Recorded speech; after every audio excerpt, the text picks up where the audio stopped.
भाई नवल जी, हमारे जिला प्रमुख भाई हीरा जी, एक थोड़ा सा गुजरात भाई प्रकाश जी, मनसा सिंह, सभी हमारे ब्लॉक अध्यक्ष, हमारे पीसीसी के सदस्य, सभी हमारे प्रधानगण, सभी जिला सदस्यगण, सभी सम्मानित कार्यकर्तागण और सबसे सम्मानित जिनके दम पर चुनाव जीतते हैं, मेरे सामने बैठे हुए कार्यकर्ता साथियों और मीडिया के बंधुओं साथियों, आप सब मेरे बारे में 30-40 साल से जानते हो। 1990 से लेकर अब तक अधिकतर लोग मेरे बारे में पूरी जानकारी रखते हैं। जब से स्वर्गीय पायलट साहब यहाँ थे और मैं उनके स्टाफ में हमारे कठौड़ा थे, तब से इस दौसा की जनता हमारे बारे में हम कैसे हैं, हम अच्छे हैं, हम बुरे हैं, सब जानते हो। साथियों, मेरा आप सबसे निवेदन है, आप सबकी ये भावना है, ये स्वर्गीय पायलट साहब की कर्म भूमि है, ये स्वर्गीय नवल किशोर जी की कर्म भूमि है।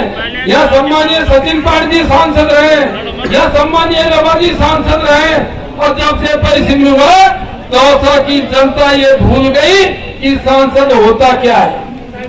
तो उनके टाइम पे आपको पता है क्या चैन पर, क्या काम, क्या धाम, और दिल्ली का रास्ता हम सबके लिए खुला रहता था।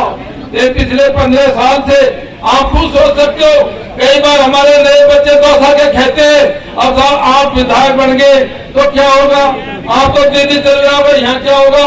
मैं उनसे कह रहा था, अरे तुमको पता नहीं है, जब सचिन जी पायलट होते थे और जब राजेश पायलट जी होते थे, अरे तो सारे के सारे काम उनके हो जाते थे, विधायक की तो जरूरत ही नहीं पड़ती थी। इसलिए हमने उन लोगों से राजनीति सीखी है, हम उन लोगों के अनुयायी हैं। आप निश्चिंत रहना, आप निश्चिंत रहना, हम पूरा प्रयत्न करेंगे कि उनकी भावनाओं पर हम खरे उतरे। साथियों, मेरा आपसे एक निवेदन है, केंद्र सरकार की योजनाओं के बारे में मोदी जी ने 10 साल में क्या क्या किया सब साथियों ने बताया, राज्य सरकार की योजनाओं के बारे में सब साथियों ने बताया, और पिछले 3-4 महीने में किस तरह से उन्होंने हमारे सारे काम योजनाओं को बंद किया। मैं उस बात पर नहीं जाना चाहूंगा, मैं सीधा इस बात पर कहूँ कि आपको चुनाव जीतना है तो क्या करना होगा। साथियों, पिछली बार भी अपन चुनाव लड़े थे, आखा तीज का मांगा था, मैंने खूब कहा था अब हमारे 1800 बूथ हैं, आपने 50 वोट भी कम डाल दिए तो 90 मैंने उनको मोबाइल कर दिया। लेकिन जब पायलट साहब आ गए फिर तो हाँ करना ही पड़ा। इसलिए साथियों, आपको वापिस 2004 के ऊपर पहुंच जाइए और जबरदस्त छोटी मोटी बातों को भूल के मतदान करिए। अच्छा माहौल है, मैं सब जगह गया हूँ, लक्ष्मण जी के जाके आया हूँ, ये बीजेपी वाले अफवाह फैलाते हैं, कोई क्या कहता है, कोई क्या कहता है।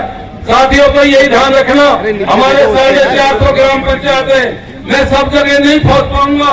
19,20,000 वोट है, 1965 बूथ है, इसलिए आप सोच सकते हो कि अपना हर जगह पहुंचेंगे नहीं। लेकिन मैं ये विश्वास दिलाता हूँ, चुनाव जीतने के बाद में ऐसा एक भी गांव ढाणी नहीं छोड़ूंगा जिस पर हम नहीं पहुंचे। मैंने बोला था कि जैसे पायलट साहब, बड़े पायलट साहब, सचिन जी पायलट साहब प्रत्येक गांव ढाणी में आते थे, उन्हीं के पत्र के हुए चुनाव के बाद हम हर जगह पहुंचेंगे। आप देख लो, हमारे पास 15-20 दिन का टाइम है, हो सकता हमारी पंचायत में नहीं, ग्राम पंचायत में नहीं हो पाए, आप आज से जाके कमान संभाल लेना और अच्छा वोटिंग करवा देना। एक दिन का काम छोड़ देना, आप एक दिन मेरे लिए दोगे, मैं पूरी 5 साल जी और जान से आपके लिए काम करूंगा। मैं जिस तरह से मेरे पार्टियों के टाइम पे प्रत्येक कार्यकर्ता को मान सम्मान मिलता था, मैं पूरी कोशिश करूंगा।